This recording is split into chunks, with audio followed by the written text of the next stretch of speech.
नमस्कार दोस्तों, स्वागत है आपका मार्केट इन 10 मिनट्स में, जहां पर हमारा उद्देश्य होता है कि हम अपने निवेशकों को एक ही वीडियो में मात्र 10 मिनट के अंदर लगभग सभी डेली शेयर मार्केट अपडेट्स और जरूरी स्टॉक स्पेसिफिक न्यूज प्रोवाइड करें। तो हमारी इस वीडियो को लाइक करके हमें सपोर्ट जरूर करें और अगर आप हमारे चैनल पर पहली बार आए हैं तो इस चैनल को सब्सक्राइब जरूर कर लीजिए। साथ ही कमेंट में अपना फीडबैक देना ना भूले ताकि हम अपनी वीडियो को और भी बेहतर बना सके।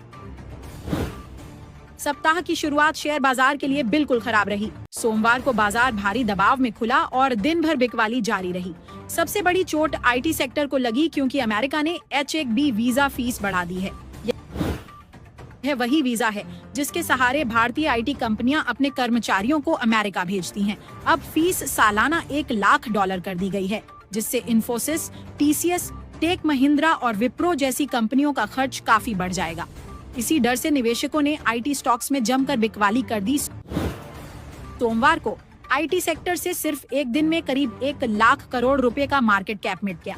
TCS और इन्फोसिस सबसे ज्यादा पिटे, जहां सिर्फ TCS का 35,500 करोड़ और इन्फोसिस का 18,500 करोड़ का नुकसान हुआ। निफ्टी आईटी इंडेक्स 3% से ज्यादा गिरा और इसमें शामिल लगभग सभी स्टॉक्स लाल निशान में बंद हुए। टेक महिंद्रा करीब 4% टूटा, वहीं इन्फोसिस, HCL टेक और TCS भी टॉप लूजर्स में शामिल रहे।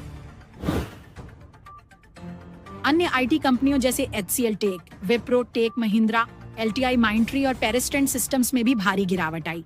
यही वजह रही कि पूरा निफ्टी आईटी इंडेक्स 3% से ज्यादा गिरकर लाल निशान में बंद हुआ।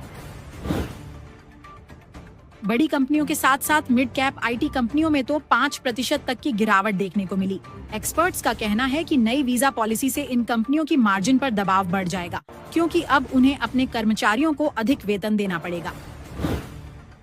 आईटी के अलावा तेल की बढ़ती कीमतों ने भी बाजार को झटका दिया। ब्रेंट क्रूड $67 प्रति बैरल के ऊपर पहुंच गया। भारत अपनी जरूरत का लगभग 45% तेल आयात करता है। ऐसे में महंगा क्रूड आयात बिल बढ़ा देता है और महंगाई का खतरा भी साथ लाता है।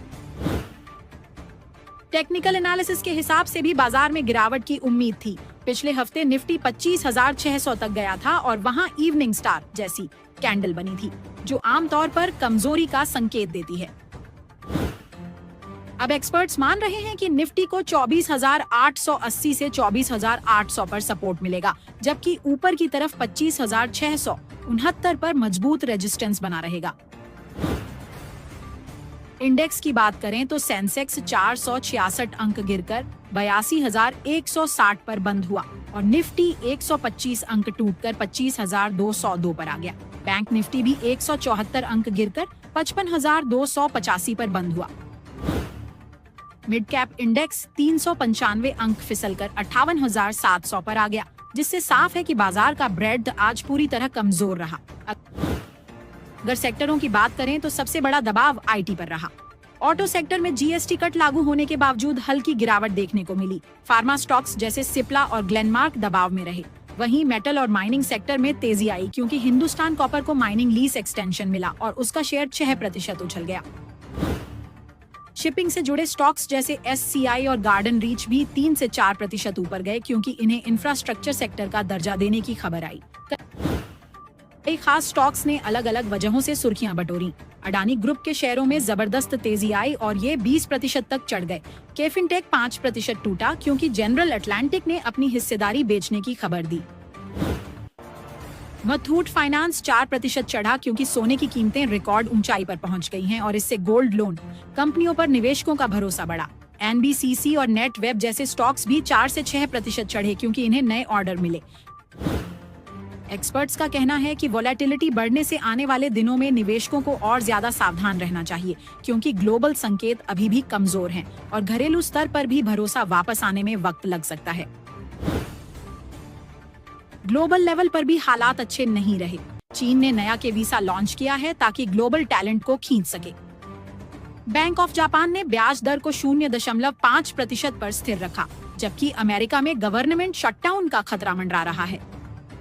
US फेड के अधिकारी भी रेट कट्स को लेकर सतर्क नजर आ रहे हैं। हांगकांग का हैंगसेंग करीब 1% टूटा और अमेरिकी फ्यूचर्स भी लाल निशान में दिखे। विदेशी निवेशकों की लगातार बिकवाली और डॉलर की मजबूती से रुपये पर दबाव रहा और रुपया 88.31 प्रति डॉलर पर बंद हुआ। यूरोपीय बाजारों में भी दबाव दिखा। स्टॉक्स 600 इंडेक्स गिरा और ऑटो सेक्टर में सबसे ज्यादा मार पड़ी।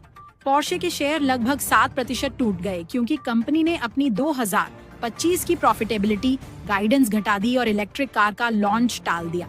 इसका असर वोल्क्सवैगन पर भी पड़ा और उसका शेयर 5.5% गिर गया। SEBI क्लाइंट कोड मॉडिफिकेशन के नियमों को सख्त करने की तैयारी में है। अभी तक ब्रोकर इसे छोटे मोटे टेक्निकल या टाइपिंग मिस्टेक को ठीक करने के लिए इस्तेमाल करते हैं, लेकिन कई बार इसका गलत फायदा भी उठाया जाता है। रेगुलेटर को चिंता है कि इस सुविधा का उपयोग टैक्स चोरी, लॉस एडजस्टमेंट या फर्जी ट्रेडिंग के लिए किया जा सकता है। इससे न सिर्फ मार्केट की पारदर्शिता प्रभावित होती है, बल्कि निवेशकों का भरोसा भी डगमगाता है। नए नियम लागू होने पर ब्रोकर और ट्रेडर्स को ज्यादा जिम्मेदारी से काम करना होगा। इससे ट्रेडिंग प्रोसेस और मजबूत होगा, गलत प्रैक्टिस पर लगाम लगेगी और निवेशकों के लिए मार्केट और भी सुरक्षित बन जाएगा।